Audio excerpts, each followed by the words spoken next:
Mi entrevistado fue Claudio Borrero, un hombre de la tercera edad. Es un ingeniero civil graduado de la Javeriana de Bogotá. Además tiene un doctorado en Estados Unidos, en una universidad de Estados Unidos. Ejerció principalmente tres labores. Estuvo muy enfocado en la política y en la parte social, más que todo acá en Cali, Colombia. Ejerció la labor de concejal 4 veces acá en Cali, manejó la banca inmobiliaria de acá de Cali y siempre fue un servidor público en obras. En este sentido, fundó una empresa familiar en 1980 junto a su padre y su hermano. Él fue el subgerente y la empresa se llamaba Borreros Asociados. Era una constructora enfocada al sector público. Adentrándonos más en este tema, pudo contarme que los horarios eran muy intensos. Empezaba a las 7 y no tenían una hora límite. Siempre paraban cuando consideraban que ya era suficiente o cuando estaban cansados. Respecto a los pagos, como era subgerente, pues no tenía un sueldo, sino que recibía pagos respecto a lo que hacía durante el mes. Entonces, pues lo que hacía, los pagos eran justos y pues siempre se repartían dividendos entre su padre y su hermano. Respecto a las preguntas sobre los recursos humanos, afirmaba que siempre hubo un muy buen ambiente de trabajo junto a su padre y hermano y sus trabajadores. Siempre hubo armonía, siempre le tenían en cuenta sus ideas y sus consejos. Y respecto a los tratos a los trabajadores, ellos trabajaban mucho con ingenieros y obreros.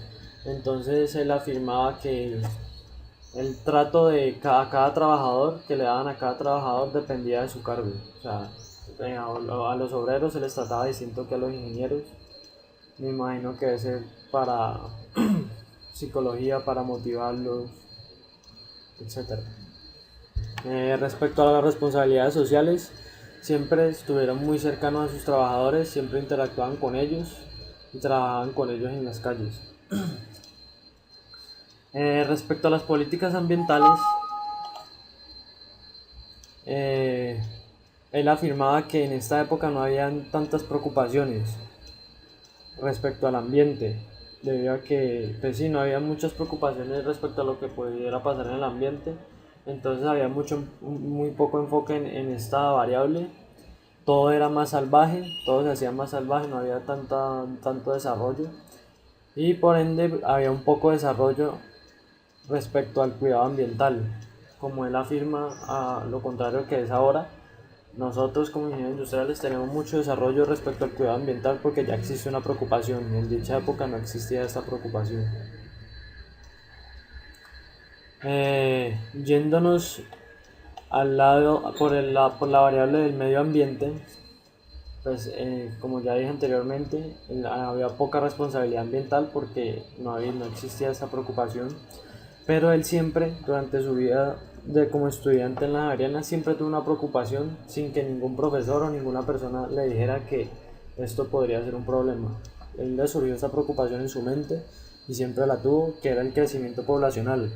Durante la entrevista, él se puso a hacer una comparación y dijo que en 1950, en su época, en Cali existían nomás 244.000 habitantes. Hoy en día, en el 2015, existen 3 millones de habitantes. Esto quiere decir que la población en Cali ha aumentado de 1950 a 2015 15 veces su población. Al yo tocarle el tema sobre las investigaciones que estaban haciendo respecto al 2050, también se puso a hacer la comparación con el 2050, o sea, 35 años más a partir de ahora, y dijo que la población no más en Cali iba a ser algo sorprendente. Mientras él contaba su experiencia profesional en su vida, como él es ingeniero civil, comenzó a hablar sobre el ingeniero de la época.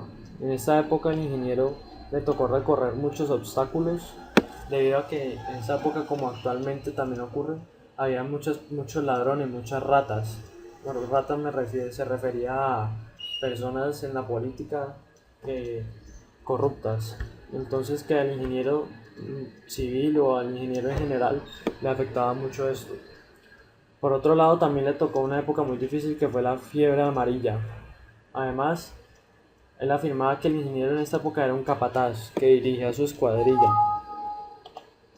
Y este capataz se dividía en dos: ingeniero a rayo de sol, o sea, el ingeniero que salía a las calles, a la selva de cemento, a trabajar con su escuadrilla, o sea, con sus obreros y sus otros trabajadores, y el ingeniero de escritorio, que era el que hacía investigaciones detrás de un escritorio. Por el lado de la tecnología, él afirmaba que durante su estudio como ingeniero civil trabajaba siempre sin computador, que las investigaciones que siempre hacía y todo lo que él consultaba lo hacía por medio de libros. Cuando montaron su empresa familiar, respecto a los cambios de la tecnología, él afirmaba que los cambios siempre eran diarios, siempre habían cambios tecnológicos, entonces que ellos siempre intentaban adquirir nuevos equipos en ingeniería respecto a la pavimentación de vías para así tener pues rápidas adaptaciones y no quedarse atrasados. Ellos siempre intentaban hacerlo lo más rápido posible, adquirir nuevos equipos. Y respecto al transporte, pues en esta época se usaba mucho la bicicleta, pero como él tenía muy buenos cargos y pues en esta época tenía muy buenos pagos, él tenía su carro propio, que esto en esta época era muy, pues se consideraba una persona muy adinerada. Y también pues afirma también que en la selva existían muy pocos puentes, entonces que había mucha dificultad para transportarse. Y pues como tenían una empresa constructora enfocada al sector público, comenzaron a construir ferrovías. Ellos fueron los que comenzaron a construir las ferrovías acá en Cali. Este fue mi entrevistado, Claudio Borrero.